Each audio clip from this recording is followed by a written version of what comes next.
¿Qué tal? Muy buenas noches y bienvenidos. Mi nombre es Alejandro Cortina y seré el moderador de este webinar. Esta noche vamos a continuar con una nueva y excelente sesión. Asimismo, me gustaría destacar los esfuerzos que se han hecho por parte de Remebet y por Maico por hacerles llegar estas sesiones de educación continua, con las que reforzaremos temas muy importantes para la atención de nuestros pacientes. Sobre la estructura de este webinar, primero vamos a escuchar la ponencia de nuestro invitado y terminando habrá una sección de 20 minutos de preguntas y respuestas. Les pido a los asistentes que sean claros y breves con sus preguntas. Asimismo, les recuerdo que en caso de que se pierda su conexión, esté lenta o se trabe, deberán dar clic en el botón reconectar para refrescar la conexión a la sesión. También les recuerdo que este webinar quedará grabado. Hoy tenemos nuevamente con nosotros al doctor Martín Cordero, quien nos hablará del tema crioterapia en dermatología más que congelar. El doctor Alberto Martín Cordero recibió el título de médico veterinario zootecnista por la Universidad de Guadalajara, obtuvo el posgrado de dermatología veterinaria por la European School for Advanced Veterinary Studies de la Universidad de Luxemburgo. Asimismo, realizó cursos de capacitación en el NAVC Institute en Florida y es miembro de la American Academy of Veterinary Dermatology y de la European Society of Veterinary Dermatology. Es profesor adscrito del Departamento de Medicina Veterinaria de la Universidad de Guadalajara. Asimismo, el doctor es miembro del Comité Organizacional para el North American Veterinary Dermatology Forum, es socio fundador de la Sociedad Latinoamericana de Dermatología Veterinaria y coordinador del área de dermatología veterinaria para el Congreso Veterinario de León. Es asimismo miembro del Comité Administrativo de la World Association of Veterinary Dermatology y ha participado como ponente en congresos nacionales en México, Centroamérica, Salvador, República Dominicana, en Sudamérica como Argentina y Brasil, y en Europa del Este como en Rumania y Asia, también en Tailandia. Ha realizado estancias de investigación y de prácticas en el Animal Dermatology Clinics en California, Estados Unidos, la Universidad Ludwig Maximilian en Múnich y Colorado State University. Sus intereses principales son las enfermedades de oídos de perro y gato, así como enfermedades alérgicas de la piel y videotoscopía. Sin más de mi parte, pues con gusto recibimos al doctor. Doc, tiene usted la palabra. ¿Qué tal? Bueno, muchas gracias a Maico y a Remebet por permitirme estar aquí y utilizar esta plataforma para dirigirme a ustedes. Bienvenidos a otro lunes de Maico. El tema de hoy ha generado un poquito de interés por parte de muchos médicos veterinarios porque, bueno, es algo que ya se empieza a hacer cada vez más. Les platico un poco de mi experiencia con la crioterapia. Empecé a hacer por ahí del 2014, finales del 2013. Empecé a hacer crioterapia y desde entonces lo hacemos de manera regular.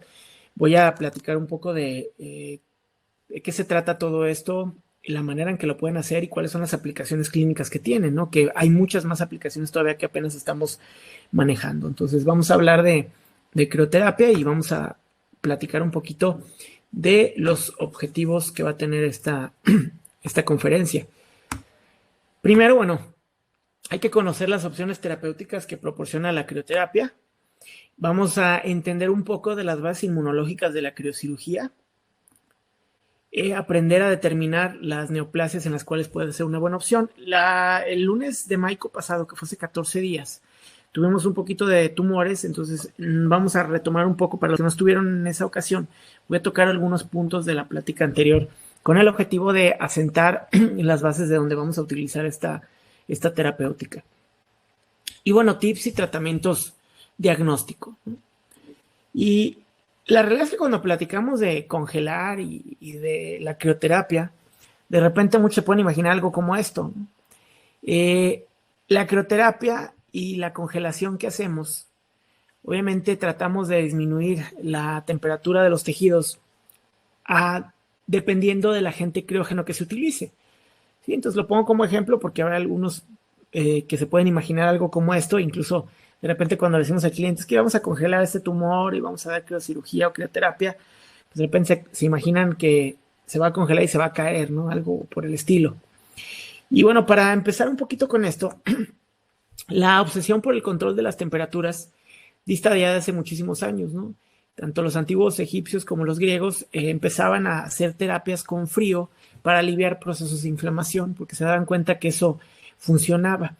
De ahí que, bueno, desde muchos años atrás siempre se ha utilizado el frío como un control de procesos de inflamación.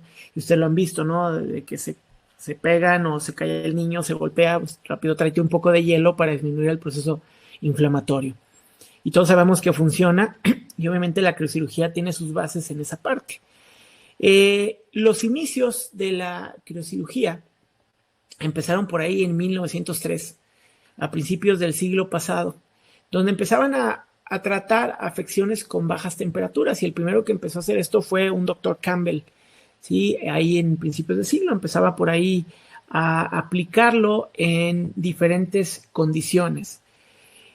A finales de los 1800, él empezó a tratar herpes zóster, lupus, chancro, nevos, verrugas, úlceras varicosas y epiteliomas, utilizando temperaturas bajas, utilizando agentes criógenos que en ese momento existían, bueno, lo más básico que existía en ese momento, que obviamente no alcanzan las temperaturas que alcanzan los criógenos actuales, pero eran los inicios, ¿no?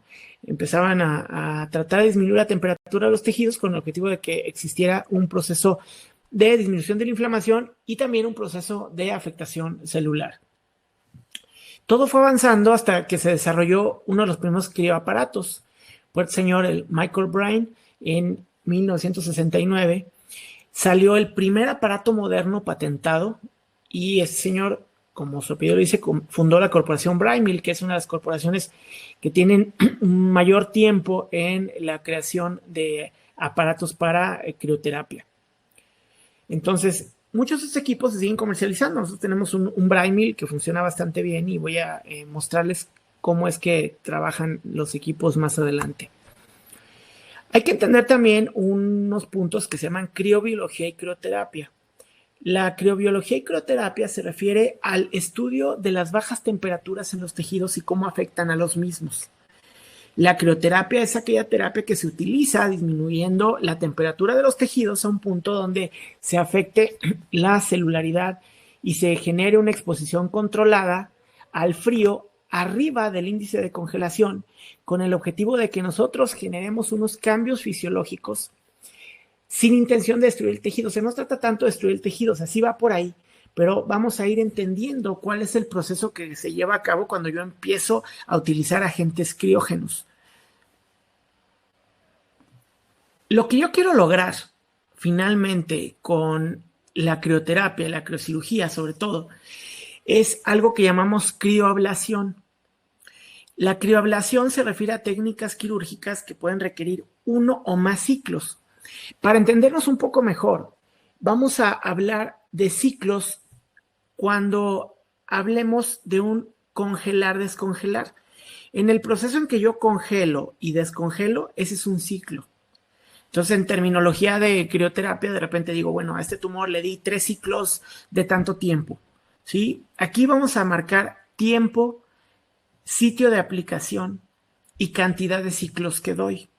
¿Sí? Entonces, yo hay tumores que les doy 1 ciclo, 2 ciclos, 3 ciclos, y hay tumores que les doy 10 segundos, 20, o lesiones más bien de 10 segundos, 20, 30 segundos, hasta 1 minuto, minuto y medio. Todo depende del tipo de neoplasia o el tipo de lesión, porque no nada más es para neoplasias, hay muchas lesiones que yo puedo tratar con crioterapia y que estamos haciendo muchas cosas con esta terapia. ¿Okay? Ahora, cuando yo empiezo a hacer la crioablación, se realiza una formación intra y extracelular de cristales, que eso es una cosa que voy explicando cuando hable del proceso. Y vamos a hablar también y discutir los tipos de transferencia de calor que existen. Hay transferencia de calor hirviendo, transferencia de calor por inducción. Sí, la transferencia de calor hirviendo, que le llamamos, es aquella que damos directo con el agente criógeno, y la transferencia de calor por conducción es aquella en la cual congelamos alguna sonda, algún agente y lo pegamos directamente para que por inducción se pase este frío y el calor obviamente se retire de esa zona. Cada célula tiene diferente sensibilidad al frío. Por ejemplo, aquí les pongo algunas temperaturas letales para las diferentes células o tejidos que existen en el cuerpo. Tenemos el osteocito, su temperatura letal es de -2 grados, el melanocito de -4, el queratinocito de -35, las células de adenocarcinomas de menos 40, los sarcomas menos 60, endotelio anda entre menos 15 a menos 40 y los fibroblastos de menos 30 a menos 35 grados. Esto es más para darnos una idea y coincide con lo que vemos. Por ejemplo, uno de los lesiones o tumores que tienen mayor respuesta al frío son los tumores en base a melanocitos. ¿Sí? O sea, el melanoma, melanocitoma responden bastante bien a la crioterapia. ¿Sí? ¿Por qué? Porque su temperatura de afectación es menor. ¿Cuáles son los materiales necesarios para yo poder hacer crioterapia? Obviamente necesito un agente criógeno y vamos a discutir los diferentes agentes criógenos. Vamos a llamar agente criógeno a la solución o sustancia que estemos utilizando para disminuir la temperatura del sitio que yo quiero afectar. Sí, esto llamamos agentes criógenos y hay diferentes agentes criógenos. Obviamente necesito algo para aplicar ese agente criógeno y generar esta transferencia de calor directamente hacia el sitio que yo quiero trabajar. La manera en que hemos trabajado muchos años es con nitrógeno líquido, ¿sí? Y algunos otros agentes criógenos que necesitan un contenedor. Estos contenedores para agentes criógenos, como es el ejemplo del nitrógeno líquido, muchos de ustedes están relacionados con ellos porque se utilizan en medicina veterinaria para conservación del semen, ¿sí? O para conservación de muestras. Entonces es algo que ya conocemos, ¿sí? Muchos, sobre todo si llegaron a trabajar con grandes especies, tienen muy de la mano esto o si se dedican a reproducción. Entonces los mismos termos que se utilizan para guardar los agentes criógenos, sus mismos podemos utilizar para almacenar nuestros agentes. Entonces primero necesitamos un lugar para almacenar. ¿Por qué? Porque no puedo llegar y abrir la llave y sacarlo. Necesito un lugar donde se almacene. Tampoco puedo hablarle a la persona que surte estos agentes criógenos para que vaya cada que necesito algo porque no es práctico y funcional. Entonces sí necesito un lugar de almacenaje. Y estos termos tienen algunas capas que mantienen la temperatura a unos grados muy abajo para que no se evapore fácil. Aún así, si tú mantienes mucho tiempo, unas semanas, esto se va evaporando conforme pasa el tiempo. Entonces, aunque no lo utilices, si lo tienes ahí, eventualmente el nitrógeno se va a ir evaporando y hay que estarlo reemplazando o rellenando a necesidad. Esto es para la cuestión del almacenaje. Ahora, necesito un aparato para aplicar ese agente criógeno. Y aquí yo les pongo, bueno, algunas de las marcas que existen en el mercado, ¿no? Nosotros utilizamos Brymil desde hace bastante tiempo y, bueno, cada uno tiene sus diferentes puntas, sus diferentes aplicadores, sondas, lo que llamamos probes o sondas de conducción, ¿sí? Y cada uno va a tener sus diferentes diámetros. En general, lo de punta abierta o de spray, tenemos una punta A, una punta B, C y una punta D, que esto nos permite elegir la spray adecuada para expulsar la cantidad que yo necesito aplicar y delimitar la lesión de una manera más práctica. Estos termos no son eternos, ¿sí? Tienen algunos factores que si se congelan de más o se golpean, se puede generar una ruptura de los sellos. Y cuando tú veas, y esto es un termo que yo tuve ya, obviamente ahorita les explico, cuando tu termo se empieza a congelar así de afuera, ya valió, ¿sí? Ya necesitas comprar otro. Esto me pasó con uno de los termos que tuve hace un par de años, lo tuve que reemplazar.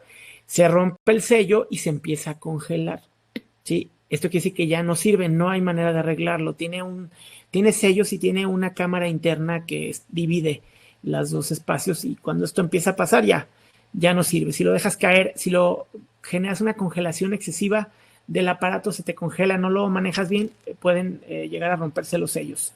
¿Sí? Entonces, esto es importante que lo sepan, ¿no? Entonces, ya valió. Los agentes criógenos comunes, aquí les pongo las temperaturas de los agentes más comunes. El nitrógeno líquido, que es el que usamos muy a menudo, está a menos 196 grados bajo cero. El gas argón, menos 187. El óxido nitroso, que es del que les voy a hablar también de otro equipo que manejamos de crioterapia, está a menos 126. El gas nitrógeno a menos 88, el dióxido de carbono en menos 78 y hay unos gases orgánicos comprimidos que van de menos 55 a menos 75 grados centígrados. Ok, entonces aquí, obviamente cada agente criógeno tiene su capacidad. Nosotros utilizamos dos, que es el nitrógeno líquido y el óxido nitroso. El óxido nitroso, ustedes saben que se utiliza mucho en anestésicos, se utiliza también en los autos, ¿sí? No sé si alguno de ustedes, yo tuve un auto que tenía un tanque con óxido nitroso porque de repente hacíamos como lo que llaman piques o competencias hace algunos años y íbamos al autódromo y en el autódromo jugabas arrancones y el óxido nitroso te ayudaba porque mete más oxígeno al motor y quema más la gasolina y entonces sale disparado, ¿no? Son ejemplos de gas, ¿no? Entonces nitrógeno y óxido nitroso es lo que nosotros estamos utilizando actualmente. Ahora, hay 4 etapas de la aplicación del agente criógeno, ¿sí? Lo que llamamos bases moleculares de la destrucción celular. Hay una etapa donde se da un daño directo. Después, la etapa número 2, se da un daño vascular. Luego viene la etapa de apoptosis y luego viene una etapa de respuesta inmunológica, ¿sí? Entonces, esas 4 etapas van ocurriendo después de que tú aplicas el agente criógeno en la lesión. Entonces, lo primero que generamos es un daño directo. Cuando yo estoy aplicando el agente criógeno a un tumor o alguna lesión, ¿sí? Se forman cristales intra y extracelulares, lo cual después genera que haya coagulación y un proceso de necrosis. Entonces, en esa base del congelamiento, se empieza a dar en el centro del daño crioquirúrgico. Si yo puedo delimitar perfectamente la lesión a la cual yo le estoy generando ese daño y formo lo que llamo un aro de congelación, van viendo, se forma alrededor de lo que yo estoy dando. Ese aro de congelación va de unos cuantos milímetros, ¿sí? Pero lo que quiero que ahorita entiendan es que en la primera fase hay una formación de cristales intra y extracelulares, ¿sí? Entonces, aquí tenemos la fase de congelación.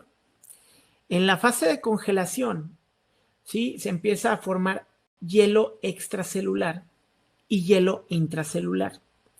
Esta formación de hielo intracelular hace que el agua salga de la célula para formar el hielo extracelular que se empieza a crear aquí. Empieza a haber un incremento de la osmolaridad extracelular y una disminución del agua libre fuera de la célula debido a esta congelación. La célula se empieza a encoger y se deshidrata y se forman poros en la célula y al mismo tiempo también hay formación de hielo intravascular. Esta es la fase de congelamiento. Ahora, cuando yo dejo de aplicar el agente y empiezo la mitad de mi ciclo, acuérdense que los ciclos se dividen en congelación, descongelación. Entonces, cuando yo empiezo a utilizar la mitad, o sea, estoy en la parte de descongelación, donde yo descanso de estar aplicando ese agente criógeno y empieza a descongelarse, el hielo extracelular se empieza a derretir, lo cual hace que el agua extracelular aumente y que disminuya la osmolaridad extracelular. Empieza a haber edema y daño endotelial y crecimiento de daño intracelular, el cual al crecer este hielo intracelular hace que la célula se inflame y revienta, ¿sí? Entonces se revienta la célula, ¿ok?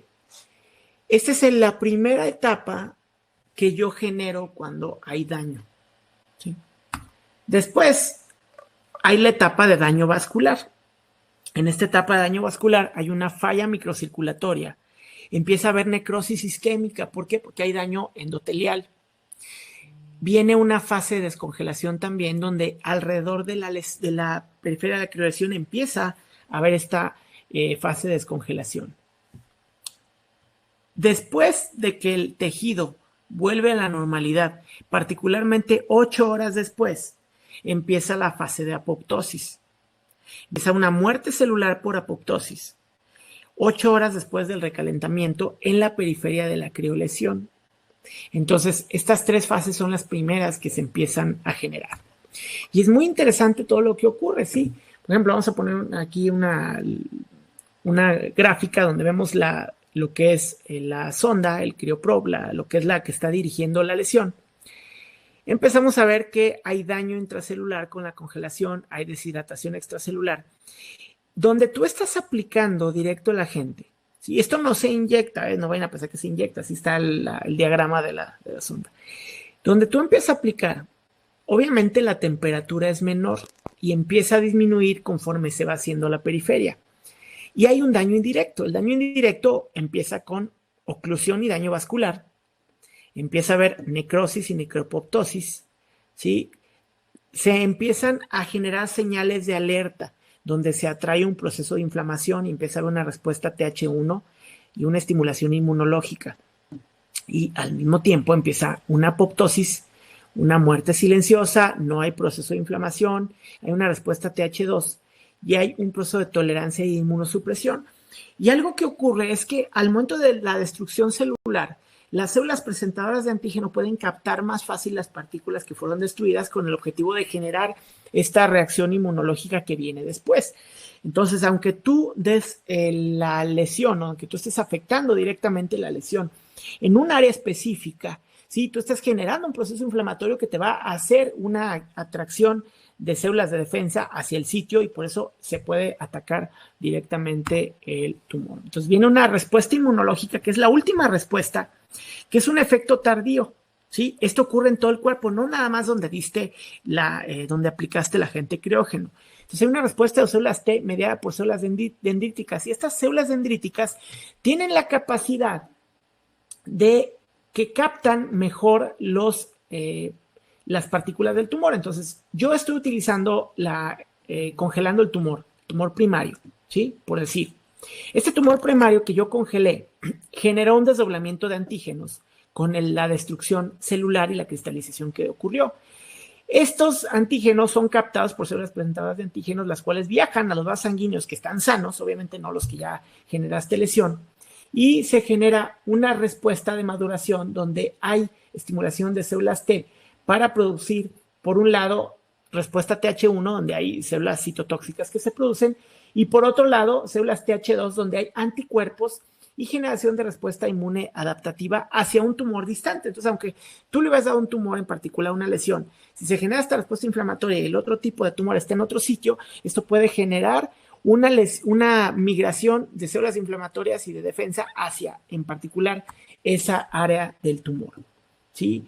Lo cual genera que con este proceso inflamatorio y con esta generación de células citotóxicas y de algunos macrófagos que se activan, haya lisis de algunos de los tumores, incluso si no fueron directamente afectados, ¿no? Entonces, la afectación directa del tumor con el criógeno va a generar cascada de proceso de inflamación donde van a destruir el tumor que tú estás afectando directamente con el agente criógeno, ¿no? Entonces, no nada más es el congelar y el esperar, no es una necrosis como tal, no es de que se congela y se cae. Hay estos 4 procesos que son complejos, ¿sí? Que ocurren atrás de lo que está, de lo que tú estás viendo. Vamos a entrar un poquito a las técnicas crioquirúrgicas, ¿sí? Vamos a hablar de las diferentes maneras de aplicar el agente criógeno hacia esa parte. La técnica abierta o de spray, la técnica semiabierta, la cerrada o de sonda, la técnica semicerrada o de cámara, la de pinzas y la intralesional. Antes de entrar en detalle de cada una de estas, quiero comentarles que esto no es como en las películas, sino es de que congelas y luego se cae como el pedazo, ¿no? Como pasó en esta película de Terminator 2, que algunos recuerdan, porque de repente la gente dice, tú lo congelas y ahorita se cae. No es así, ¿sí? Generas un proceso de congelación, después se descongela, se inflama el tejido y viene la parte clínica que ves atrás de la situación que yo les estoy explicando. O sea, que no es como tan inmediato el proceso, ¿ok? Entonces hablamos de la técnica abierta o de spray. Esta técnica abierta o de spray es la que nosotros utilizamos las spreas para aplicar. Cada sprea, estoy hablando de las puntas, va a tener un diámetro en particular, el cual permite la salida del agente criógeno hacia el tejido, ¿sí? Obviamente requiere distancia, requiere sitio de aplicación y que elijas correctamente cuál es la punta que quieres, ¿no? Hay 4 puntas en los normales, en los termos normales, y hay más en el otro aparato que vamos a discutir. Entonces, con la técnica abierta de spray, yo directamente congelo el sitio de aplicación, ¿sí? Congelo el tumorcito que quiero afectar y, bueno, genero una respuesta inflamatoria y al momento de congelar se empieza a formar un halo de congelamiento alrededor. Mi intención es que mantengo ese halo de congelamiento el tiempo que requiera dependiendo del tipo de tumor y después dejo descongelar. Este es el otro aparatito, es una pluma que es la CryoProbe X, que esta es la que en algunos pacientes se puede sin anestesia, otros requieren, si les molesta puedes usar un poquito de anestesia local, otros permiten bien hacerlo. Ahorita les voy a poner otro ejemplo donde permite mucho mejor. Esta CryoProbe es la que nosotros tenemos. Esta lleva unos cartuchos de un agente criógeno que es el óxido nitroso. ¿Sí? Estos cartuchos son como unos tanquecitos, a mí se me figuran como tanquecitos de bucear, ¿sí? El cual se pone dentro de la pluma y tiene diferentes puntas, ¿sí? Tiene maneras de aplicar, tiene unas pinzas para poder aplicar una punta de contacto que abre el cartucho, ¿sí? Para que se mantenga la presión, no lo rompas antes de tiempo. Y bueno, tiene obviamente las diferentes puntas aquí que vas a utilizar, ¿no? Estas son las puntas. Al igual que en las otras espreas que les mostré, estas puntas tienen un diámetro diferente acorde a cada color, que puedes afectar lesiones desde 1 a 3 milímetros, como más pequeño, lo cual permite afectar zonas con una precisión mayor.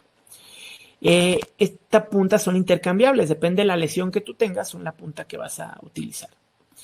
Y este es el tanquecito que llevan. Sí, es como un tanquecito como de buzo donde trae este tapón que lo pones dentro de la pluma y al momento de presionar se abre, queda compactado, la presión queda guardada y ya nada más aplicas a necesidad. Ahora, yo tengo muchos años utilizando los equipos de Braimil y tengo poco tiempo utilizando estas plumas, ¿no? Que recientemente se empiezan a comercializar. Para que fuera un poco más honesta mi opinión, estos meses que estuve utilizando la CryoProbe me permití poner las ventajas y desventajas de cada uno de los equipos, porque es algo que de repente pueden preguntar, ¿no? Ahorita lo que les puedo decir es que yo estoy contento con ambos, ¿sí? Porque la cantidad de crioterapia que hacemos y criocirugía es alta. Les voy a poner pros y contras de cada uno para que ustedes puedan elegir cuál es el que mejor se adaptaría a la situación en particular de su clínica y de sus pacientes. Ahora, ¿cuál es mi experiencia con ambos equipos? Primero, el de Braimil, que es el que tenemos ya muchos años utilizando. ¿Qué ventajas tiene? Bueno, menor costo por sesión, ojo, siempre y cuando si se realice un número grande de crioterapias, porque el problema es que si tú tienes almacenado el nitrógeno y se te está evaporando, no lo estás usando, vas a estar gastando más dinero en estarlo recargando cada rato que lo que gastarías si obviamente hicieras un número mayor de crioterapias. Entonces, si no tienes mucho trabajo de esto, no te lo recomiendo tanto, ¿sí? Porque te va a hacer gastar mucho más. Este se puede utilizar para grandes áreas. O sea, si yo voy a usar áreas grandes, es mejor pero esto es para criocirugía un poquito más, digamos, avanzada. Y tiene una mayor diversidad de aplicadores, ¿no? Hay sondas, hay cámaras, hay sondas de transferencia, hay muchísimas cosas, ¿no? Las desventajas, ¿sí? Hay una incapacidad de trasladarlo. O sea, yo, por ejemplo, yo no puedo decir, ay, bueno, me voy a ir, como vamos a Puerto Vallarta a trabajar, a la clínica satélite que hacemos en Vallarta, pues no puedo ir con el aparato de Braimil porque no tengo manera de trasladar todo el termo, es molesto, es difícil, no se puede. Entonces la capacidad de traslado se disminuye mucho, a menos de que de plano subas el equipo al carro, o sea, es complicado, ¿sí? El almacenaje. Sí, es lo que les comentaba, o sea, yo tengo que tener el tambo lleno con una cantidad de nitrógeno y si no lo estoy usando, todo se va a evaporar. Al cabo de unas semanas ya no va a haber. Lo que les comentaba aquí, que se agota el nitrógeno en caso de no usarlo. La precisión, aunque tienes sondas muy pequeñas, la precisión es menor y para sí requieres mayor entrenamiento. O sea, hay cosas que puedes hacer que salgan más mal aquí si no tienes el entrenamiento con crioterapia que con el otro equipo. ¿Okay? Entonces vamos a las ventajas y desventajas de la CryoProbe. La CryoProbe, una de las ventajas es fácil aplicación. El traslado, esto es algo que me gustó. Por ejemplo, lo que les comentaba que hacemos clínica satélite en Puerto Vallarta, pues yo agarro el CryoProbe y me lo llevo con mis tonelcitos y perfectamente puedo trabajar y no necesito ningún tipo de almacenaje especial. O sea, no necesito tenerlos en el refrigerador ni nada. Mientras se mantengan sellados como están al vacío, es suficiente, ¿no? Entonces, la parte de almacenamiento se quita uno el problema. Tiene una amplia caducidad. La otra ventaja es que, por ejemplo, si yo cargo mi pluma el día de hoy y yo no me acabé el tanque que estuve utilizando con una verruguita, con un tumorcito de glándula sebácea, por ejemplo, y me quedó, yo vuelvo a guardar la pluma y yo la puedo volver a utilizar, cosa que no podría hacer. En el equipo de termo, o regresas el nitrógeno al termo, otra vez al tonel de almacenamiento, o si lo dejas ahí se va a evaporar, pero no lo puedes guardar. ¿Me explico? Entonces, esta sí está, yo por ejemplo a veces pasan 1 o 2 semanas y la tengo ahí, luego la vuelvo a utilizar y tiene todavía el tanquecito que le puse, todavía tiene y me permite utilizarlo para 2 o 3 pacientes. ¿Ok? Se requiere un menor entrenamiento porque les decía que para toda la crioterapia se requiere un cierto grado de entrenamiento. Sí, yo cuando empecé a hacer aprendí en un curso que tomé en Brasil y luego aprendí en humanos, en un curso en el Dermatológico de Jalisco. Estuve en un curso de medicina humana donde ahí nos enseñaron a utilizar todas estas cosas para como se usan en humanos y obviamente los he traspolado mucho a perros y gatos. Las desventajas es que áreas grandes de cubrir son más difíciles, entonces está limitado como a áreas más pequeñas, pero la ventaja es que la mayoría de la consulta que vas a tener se refiere a este tipo de situaciones, ¿no? Ya en clínicas especializadas o que quieran hacer más, tal vez podrían optar por otro equipo como el Briming, ¿no?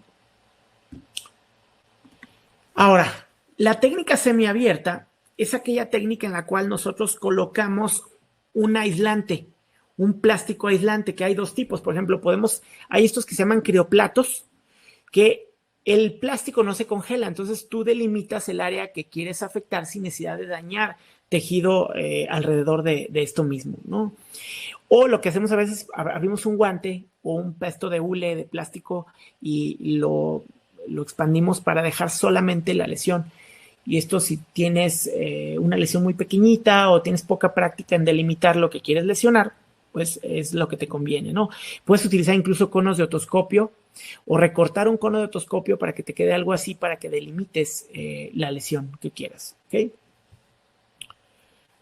Luego tenemos la técnica cerrada de sonda. Estas son las que tenemos con el aparato del Brimil, donde hay una sonda que tiene una salida, un escape. Este escape lo aplicamos, lo congelamos, sale por aquí y genera una conducción de calor y se adhiere, sobre todo si está húmeda la zona de lesión, le llamamos crioadhesión, cuando ya genera una adhesión hacia el tejido, como cuando te pegas la lengua una paleta y se te pega algo similar, ¿no? Entonces generas una crioadhesión.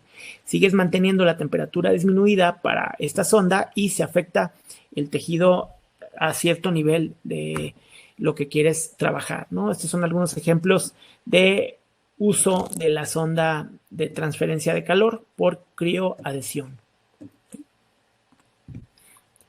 Luego está la técnica semicerrada de cámara. Esta la utilizo poco porque se utiliza para lesiones muy del tamaño de la cámara, ¿no? Donde metes esta camarita, la pegas aquí y empieza a generar un proceso de congelamiento, el cual toda la base y hasta unos milímetros abajo empieza a generar el proceso de congelación, ¿ok? Algo como esto. Se ve tanto nitrógeno porque tiene una válvula de escape, ¿sí? Porque pasa uno por aquí, pero sigue teniendo una válvula de escape, entonces no la dirigen hacia el colega que les está ayudando, hay que hacerla a un ladito y se congela, ¿no? Luego están las pinzas. Para las pinzas no necesitas el aparato, son para lesiones como lo que llamamos colegajitos de piel. Estas las metemos, las sumergimos en el nitrógeno y luego las sacamos y tocamos la lesión pequeña y con eso se transfiere suficiente frío como para que se afecte la lesión. Y luego está la técnica intralesional. Esta la hacemos con un cople, con una aguja. Ojo, no se está metiendo ni inyectando el agente, ¿sí? Esto lo único que hace es pasar de lado a lado, generar un congelamiento alrededor de la aguja que estás utilizando para que se afecten áreas más profundas de la lesión tumoral. ¿Sí? Esto sobre todo cuando hay tumores muy profundos o tumores que quiero congelar la base, lo hemos utilizado en algunas situaciones. ¿Okay?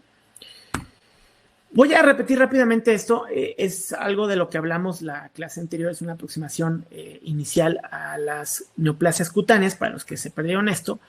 Recuerda una cosa, o sea, cuando estamos manejando neoplasias cutáneas es bien importante hacer un diagnóstico lo más acercado posible desde las primeras visitas, determinar la extensión del tumor primario, investigar si hay diseminación local o metástasis, si hay enfermedades concurrentes y cuidado con síndromes paraneoplásicos.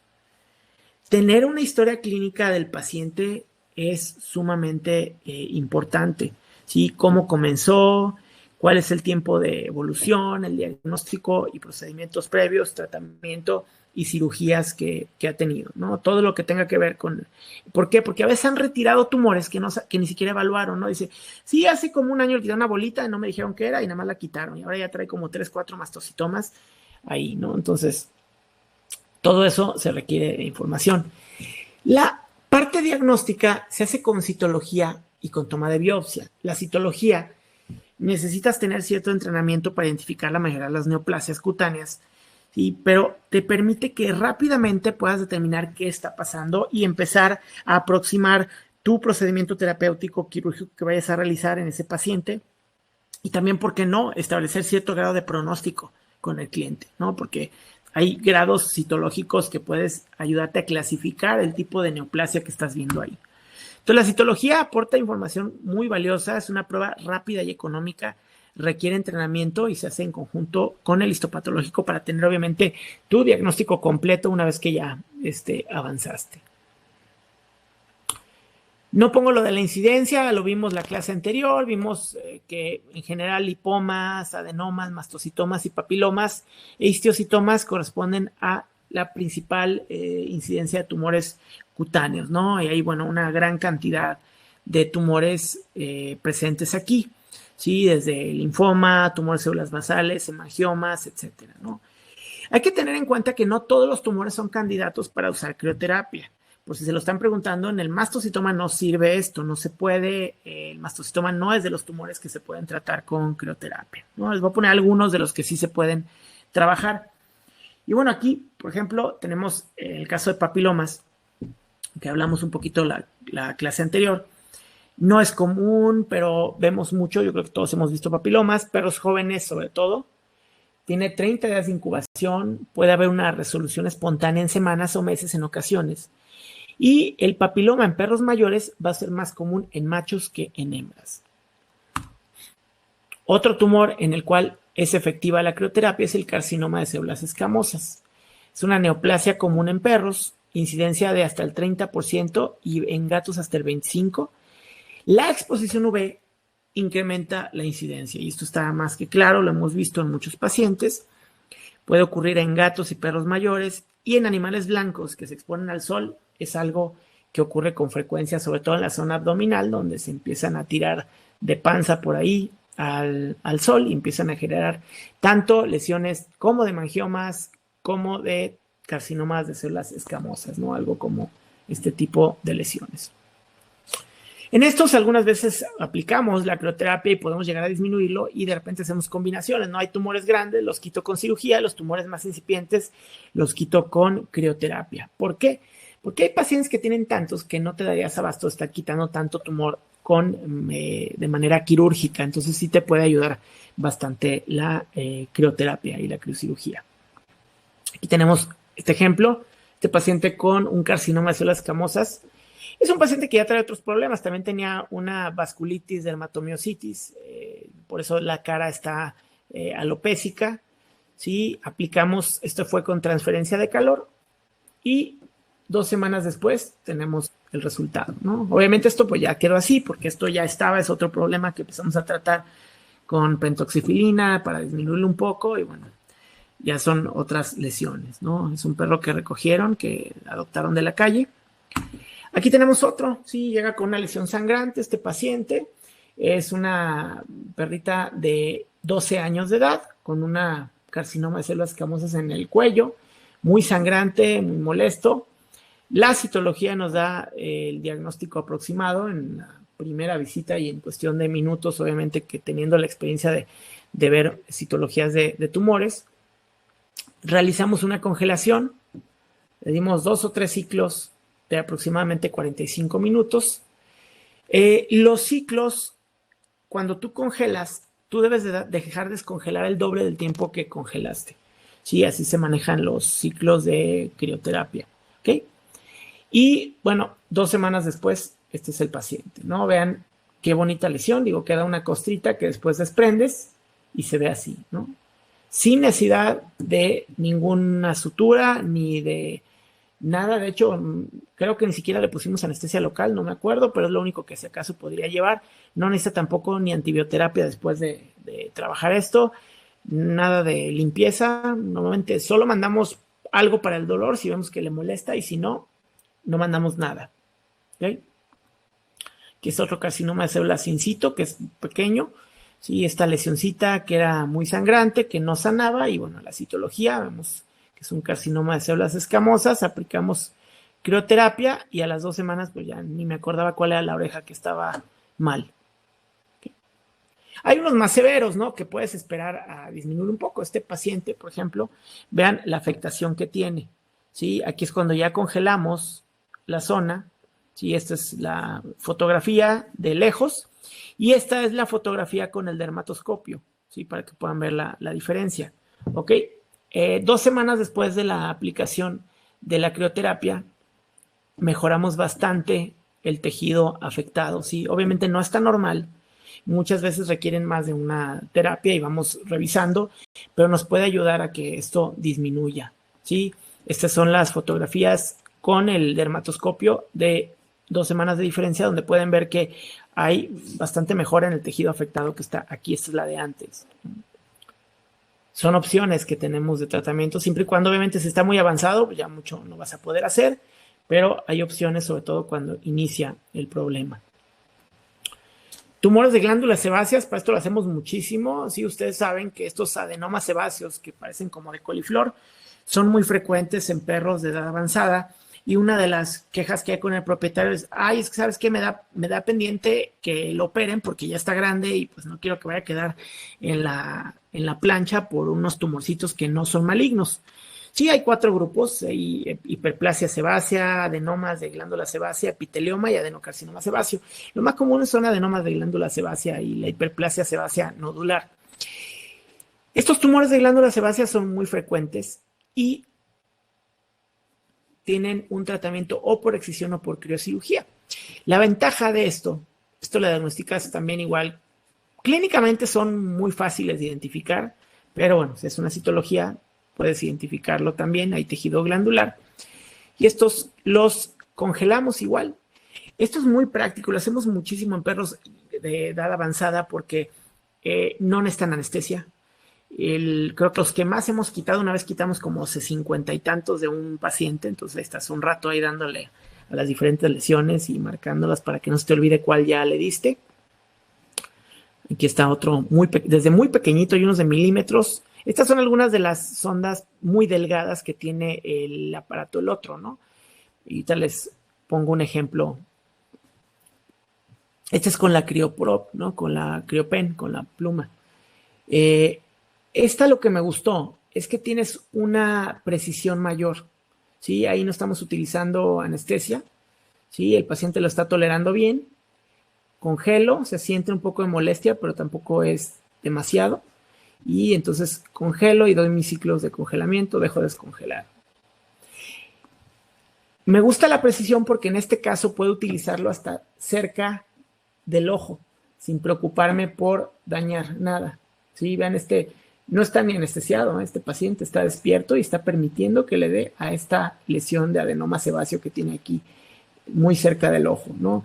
Y como no echa tanto vapor como el otro, como el Brymil, pues es más tolerable porque hace mucho ruido de spray el otro y hace menos ruido.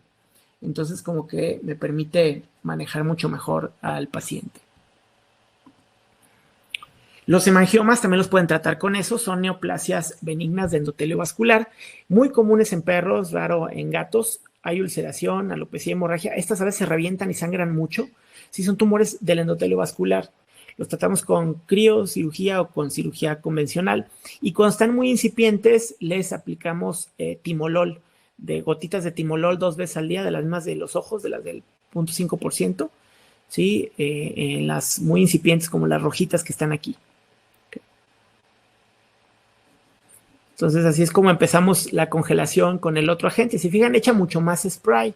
Esto también permite que haya mayor disconfort cerca de la cara, por eso es más difícil usar este, ¿no? Entonces empiezo a congelar, solo congelo esta lesión y trato de mantener el rango de congelamiento y después empiezo a usar pulsos de congelamiento que me permiten mantener este tumor congelado el tiempo que estoy dando el ciclo inicial de congelamiento. Y después que está congelado, lo voy a dejar descongelar. Empieza a haber este proceso de descongelamiento que debe durar el doble del tiempo que tú congelaste, ¿no? Palpo hasta donde llega y siento cómo llega hasta la parte más profunda. Siento que al palpar está endurecido y congelada unos milímetros abajo del tumor, y la cantidad y la profundidad depende del tiempo que tú le des arriba, ¿no? Estos son hemangiomas incipientes, estos que están acá hay otro hemangioma, ¿sí? Estos les va muy bien, son lesiones muy incipientes. ¿Okay? Otros hemangiomas más grandes, ¿sí? Igual se congelan. En algunos otros tumores, por ejemplo, este paciente tenía linfoma y desarrolló una lesión muy fea aquí en el labio, y con el afán de aliviarle un poco, le dimos crioterapia y la verdad es que 2 semanas después es esto. Sí, yo también me sorprendí del resultado. Obviamente seguimos revisando lo demás porque no vas a curar linfoma, pero disminuimos mucho la lesión que le estaba causando una molestia grande porque no quería ni comer bien por esta lesión ulcerativa, ¿no? Y vean, a las 2 semanas mucha diferencia. Otra aplicación que estamos usando es combinándolo con cirugía para algunos sarcomas no operables. Como ustedes saben, algunos muchos sarcomas no son operables porque los quitas, pero tienen una malignidad muy local, o sea, los quitas y al mes están peor que lo que estaban, ¿no? Este es un schnauzer de 13 años de edad que ha sido mi paciente desde hace muchos años y le retiraron 2 veces el tumor. Histológicamente lo clasificaron como un sarcoma y bueno, ella se fue a vivir a Puerto Vallarta, después me hablaron y me dijeron que si tenía otra opción. Decidimos hacer una combinación de cirugía con crioterapia. Entonces, lo que hacemos es que quitamos el tumor completo y luego congelamos toda la base. Sí, dimos terapia a toda la base y después hubo cicatrización por segunda intención y hasta el momento nunca volvió a aparecer la lesión, ¿no? Para algunos tumores no operables, como en este caso, cortamos la base, la rebanamos y congelamos toda la base del tumor, sobre todo este tipo de sarcomas, y tenemos una respuesta bastante buena, ¿no? Entonces, los puntos clave que quiero que se queden con esto es que la crioterapia es una opción terapéutica para diferentes neoplasias, es económica, en muchos casos no se requiere anestesia, sí requiere un entrenamiento. Digo, hay muchas cosas en lo que lo estamos aplicando. Algunas de las aplicaciones que no les puse aquí, que les puedo decir que nos va bien, en los granulomas sacrales, en lesiones hiperqueratósicas, sí, y muchas veces lo combinamos con cirugía. Cada que tenemos un sarcoma, lo hemos estado retirando y congelamos la base y tenemos una muy buena respuesta, ¿no? Estoy listo para preguntas, les agradezco la atención. Tengo igual redes sociales, ahí está mi Instagram, por si alguien le interesa, de repente pongo ahí cositas de casos o cursos que va a haber o pláticas. Y también recordarles, queda una semana para que aprovechen lo del Congreso Mundial. La ventaja es que si se inscriben ahorita, de todas maneras tienen hasta finales de abril para poder ver las pláticas. Están increíbles. Esta es la última publicidad que hicieron y quiero que vean todos estos nombres que están aquí. Todas estas personas que están aquí en este póster son autores de lo mejor que hay en dermatología veterinaria a nivel mundial. Entonces vale muchísimo la pena que aprovechen ahorita que no tienen que viajar a lugares distantes y que pueden tener a estas personas cerca. Son $180 lo que cuesta y vale muchísimo la pena porque ustedes lo van a utilizar como un Netflix, ¿no? Ahí lo tienen. Y la otra opción buena es que con el programa básico que cuesta estos 180, estas pláticas están también con opción a traducción al español y al portugués. ¿Ok? Entonces, para que igual aprovechen porque queda una semana, ya a partir del día 14 ya no se va a poder inscribir nadie. ¿Ok? Para que obtengan su boleto, todavía están a tiempo. Estoy listo para las preguntas, no sé si me ayudan con moderándolas. ¿Qué tal, Doc? Sí, muchísimas gracias por la ponencia, muy interesante, muy buena la comparación de las distintas tecnologías que existen ahorita en el mercado y en la práctica clínica para la crioterapia. Muchas gracias, Doc. Este, Vamos a empezar con las preguntas que fueron surgiendo a lo largo de la ponencia. La primera nos comenta Víctor Ariel Ponce. Al principio, bueno, planteaba la reacción inmunológica que determina la aplicación de la crioterapia, ¿no? Y se crea una criocirugía en tumores recurrentes como los papilomas. ¿Quiere decir que la recurrencia disminuye o es nula debido a la reacción inmunológica? Sí, te puede ayudar, por ejemplo, a acelerar el proceso. Si tú, por ejemplo, yo en papiloma, sabes que tenemos mucha generalización de lesiones papilomatosas. Tratamos de congelar las que más le molestan al paciente, que usualmente son los de la boca y la cara.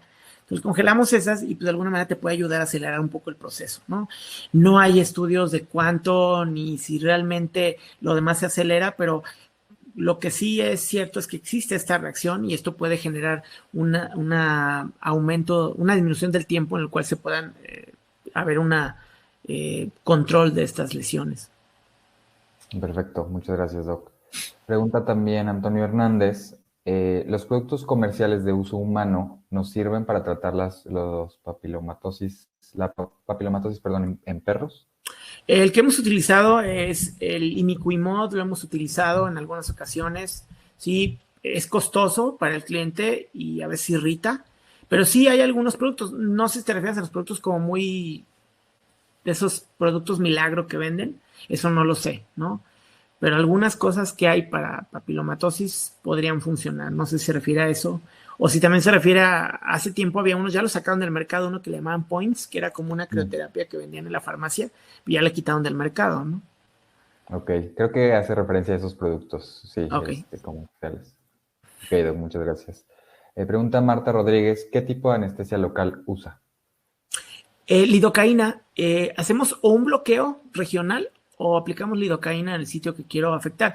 Y esto sí le molesta. La verdad es que, mira, yo me he hecho crioterapia y si es molesta, sí quema un poco, pero es hasta cierto punto tolerable. Ya son lesiones muy grandes y los sedamos. Ok, perfecto.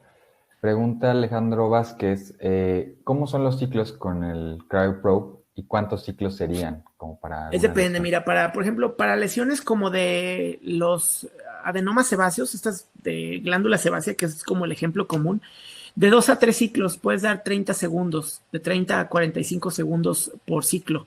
Si vas a dejar descansar de 1 minuto a 1 minuto 15, dependiendo de lo que diste, ¿no? Acuérdate que el descanso es el doble de la congelación. Perfecto, gracias. Pregunta Oscar Gómez, ¿cada cuánto se realizan las sesiones? Supongo que Yo a también las 2 depende. semanas vuelvo a revisar el paciente porque ese es el tiempo que tarda en que todo el proceso ocurra. Primero se empieza como a inflamar, luego se ulcera y luego se empieza a hacer como una costra, se hace como una pasita y luego se cae. Y no te cuando se desprende la costra, se viene con todo y el tumor que afectaste. Entonces yo les doy 2 semanas, lo reviso en 2 semanas y veo si necesitan más o si con una vez tuvieron. Perfecto. También pregunta José Alberto Murillo, ¿en cicatrices queloides lo recomienda o lo ha utilizado? Sí, sí se puede utilizar. De hecho, en medicina humana, en dermatología, es una de las aplicaciones en queloides. Se utiliza directo o con la aguja, ¿sí? La intralesional, la que atraviesa la aguja de lado a lado, ¿sí? Con eso tratan las queloides. En dermatología humana se usa mucho. Perfecto. También Alejandro Vázquez pregunta, ¿para aplicar la crioterapia se necesita un área de rasurado? No. No, o sea, sí es bueno que no te estorbe el pelo y es muy buena pregunta porque algo que va a ocurrir, tienen que comentarle al propietario, pueden ocurrir dos situaciones después de la crioterapia, o sea, ahí vienen los efectos adversos, que ahí es otra cuestión. Eh, Puede cambiar el color del pelo, ¿eh? De repente tengo perros negros que le di crioterapia y le quedó un manchoncito así blanco como tipo tongolele aquí en donde le di. Es normal, la leucotriquia puede ocurrir y también si te puedes ocurrir con una despigmentación localizada de la piel. En humanos pasa más, ¿eh? Si, por ejemplo, yo me he dado crioterapia para algunos lunarcitos, así que en el dedo me salió uno y me di un lunarcito, ¿no? Si me paso, me va a quedar muy blanco. Yo no soy tan blanco, entonces se va a notar el punto blanco, ¿ok? Ok, entiendo. Muchas gracias. Pregunta Manuel Velo, ¿Cómo trabaja el diámetro de los bordes libres en la crioterapia? No entiendo a qué se refiere a bordes libres. O sea, yo lo que tratamos de afectar es toda la lesión tumoral y queda más o menos como un aro que se forma como 1 milímetro. Se empieza a hacer un aro y ese es el que trato de mantener. Ok, si no, ahorita que nos explica un poquito más qué refiere. Este, ya los ciclos ya los comentó. Un poquito de los costos, ¿cuánto cobra o podría cobrar Mira, aproximadamente la nosotros por una crioterapia? lesión pequeñita, una verruguita o algo, cobramos 500 pesos. ¿Sí?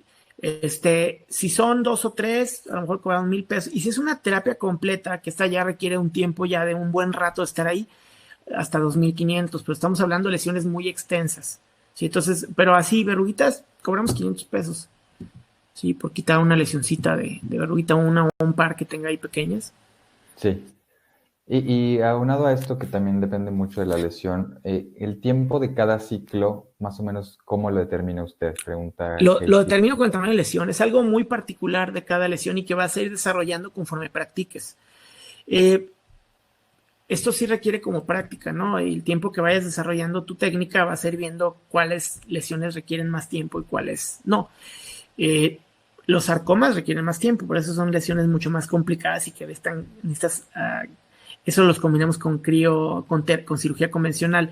Pero los adenomas sebáceos y esas lesiones pigmentadas son lesiones que no requieren tanto tiempo. Los carcinomas de células escamosas grandes, a ver, les damos 45 segundos a un minuto. Ok, gracias, Doc. Pregunta también Oscar Gómez si se puede usar en hemangiosarcoma cutáneo. Sí, sí, pero acuérdate que cuando ya tienes lesiones ya con sarcoma, la expectativa es menor que solo cuando es el hemangioma sin afectación de esto. Y también que tienes que revisar el vaso, porque luego a veces se va el vaso y empiezas a tener problemas. Entonces, sí se puede, pero a veces vas a tener que hacer combinaciones con cirugía convencional. Ok, Doc, gracias. También pregunta Diana Paula Rojas, cuando usted manda algún analgésico, ¿cuáles son los que más recomienda a los pacientes que se Puedes les mandar presenta? un AINE o puedes mandar tramadol un par de días. Y no es un dolor tan importante. Perfecto. Pregunta también Víctor Ariel Ponce. En el caso de las aves, la papilomatosis se presenta de manera interna, principalmente cloaca cavidad oral. Su pregunta es si son los mismos principios técnicos que aplica para papilomas en mucosa, para los papilomas cutáneos. No lo sé. La única ave que he hecho tenía un quiste. Un quiste es que se forman por las plumas, se lo congelamos, pero no he hecho ninguna con esta patología. Si llegaras a hacerlo, podrías ver si hay esta respuesta de ayuda inmunológica al resto de las lesiones. No sé, y creo que ni siquiera hay nada publicado. Es muy nuevo también.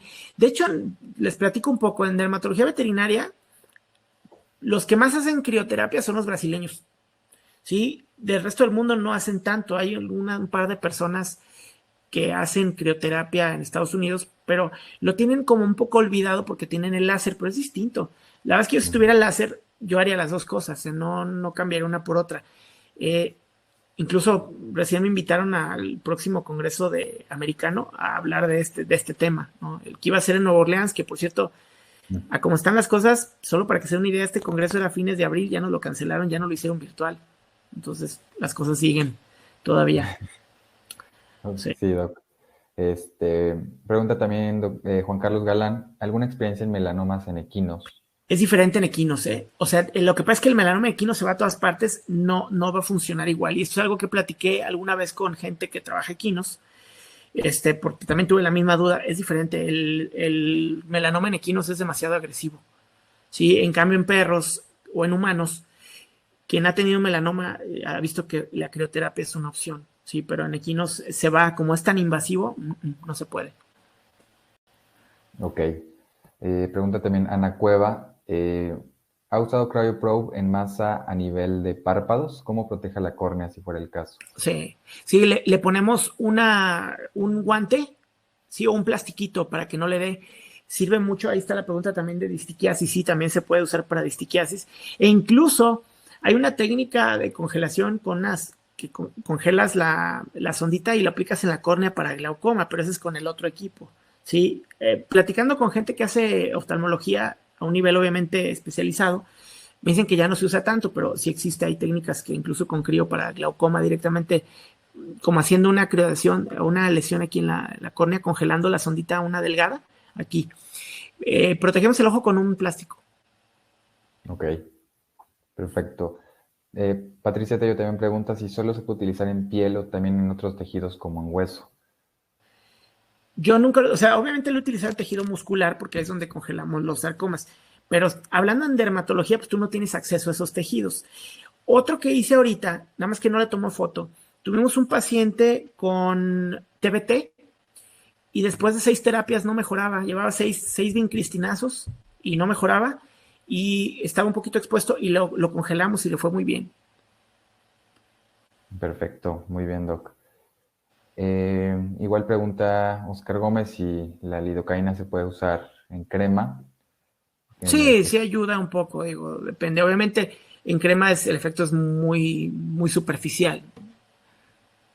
Perfecto. Aquí también pregunta Eric Soto un poquito sobre las diferencias entre los distintos equipos del CryoPro.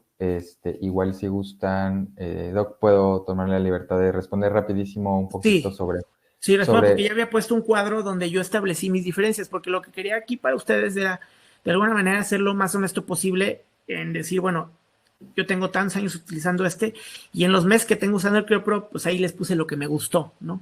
Para que sí, puedan comparar y que ustedes se adapten al que necesiten, ¿no? sí, no, y creo que su pregunta del oyente es entre los equipos que ofrecemos distintos, ¿no? Aquí Ah, ok, del ahí Cryo. te lo dejo a ti porque la verdad es que yo tengo el X Plus y El ahí... X Plus, exactamente. Realmente la aplicación es muy similar entre los tres. Ya nada más tendríamos que ver cuál va a ser el consumo que van a estar utilizando el equipo. Porque, por ejemplo, el más barato, que es el B+, la pluma es más barata, pero solamente hay cartuchos grandes de 23 gramos. Y, por ejemplo, el más caro, que es el XP, que tiene más puntas, bueno, de hecho el que usted tiene, Doc, el X más es el que tiene más puntas, pero el XP tiene cartuchos de 16 gramos, pero es el más eficiente en el consumo del óxido nitroso. Entonces, vamos a comparar ahí porque quizás invertir un poquito más en el equipo más caro nos va a permitir hacer más eficiente el consumo del cartucho, que como decía también no se desperdicia, se puede quedar el cartucho puesto en la pluma y pues podemos continuar haciendo una terapia después. Es una gran ventaja, ¿no? Los cartuchos como tal no tienen fecha de caducidad y pueden estar almacenados hasta 6 meses sin perder gas, ¿no? Y eso es una gran ventaja respecto a eso. Pero si igual, si siguen teniendo alguna duda, por favor ahí en el banner que les aparece de Maico pueden dar clic y los va a mandar directamente ya con nuestros agentes de ventas, pues para que ya les puedan extender muchísima más información al respecto. Vamos a conseguir un poquito más con las preguntas. Eh, Pregunta también Alejandro Vázquez que usted utiliza un guante para delimitar el área de congelamiento. ¿Se puede usar vaselina? No, yo no, porque se va a congelar. Ok. Sí, no, Realmente debe no ser tengo plástico, experiencia ¿no? con la vaselina. Yo pongo un plástico, pues el plástico es lo que no se congela. Perfecto. Una un poquito más específica de René Lefranc. En muchos tumores se sugiere cortar cierto diámetro de la base. ¿Cómo controla el diámetro que se le dé el tratamiento? Eso, cuando es un diámetro muy grande, lo divido en segmentos. O sea, hago como, me imagino como si es una grande, lo divido en cuadrantes. Y entonces le doy a cada cuadrante. Porque si no es muy difícil que alcance a cubrir todo el tejido. Entonces se puede dividir en cuadrantes. Entonces das un cuadrante a otro y así vas por orden, ¿no? Porque si es un tumor muy grande no lo vas a alcanzar a cubrir, ni con el otro equipo. Entiendo, ok. Eh, pues bueno, creo que por ahorita no ha llegado alguna otra pregunta nueva. Este, Creo que vamos a dejarlas por acá. Doc, no sé si guste dar alguna conclusión, igual repetir un poquito su anuncio del Congreso, para los oyentes que Ok, quedan. bueno, nada más para que aprovechen, les decía, del Congreso Mundial, porque es la última semana en que se van a poder registrar. Está increíble porque van a escuchar las pláticas de los mejores directo. Normalmente tienes que viajar para ver a esta gente, ¿no? Yo he asistido, el primer Congreso Mundial que tuve la experiencia de asistir fue a Hong Kong hace 12 años, en el 2008. Y me acuerdo que era el único mexicano ahí y estaba yo pues feliz viendo todas las conferencias de toda esta gente. Después hubo uno en Canadá, porque eso es cada 4 años, es la otra cosa que les quiero comentar. Entonces, si no lo ven ahorita, van a tener que esperar hasta 4 años y va a ser en Boston. Y ahí ya no creo que sea virtual, esperemos que ya para entonces ya podamos viajar y pues hay que viajar y pagar y realmente el costo de un evento así para asistir obviamente al programa completo anda por ahí de aproximadamente $1,000 la pura entrada, ¿no? Entonces pueden aprovechar aquí tener esta gente y verla. Yo lo he estado viendo como, le digo que es como mi Netflix, ¿no? Y lo estoy viendo en ratos, ¿no? Y bueno, lo tradujeron al español en esta ocasión y al portugués para tratar de atraer a mayor comunidad. El programa básico es el que se tradujo porque finalmente es el que le puede servir a todos los clínicos, ¿sí? Porque los que están más especializados se están metiendo al programa avanzado y estos todos están en inglés, entonces esos no hay problema.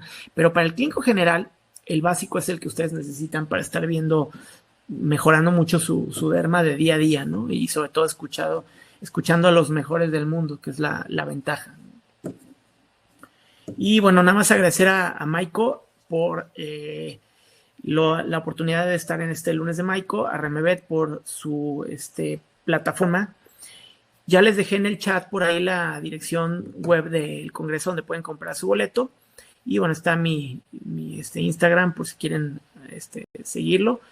Y bueno, nada más, gracias por las preguntas y su atención. Perfecto, muchísimas gracias a usted, Doc. Gracias a todos los asistentes. Preguntaba también Ana Campos en dónde puede comprar el CryoPro. Lo Pues puede con comprar en Maiko, aquí en México.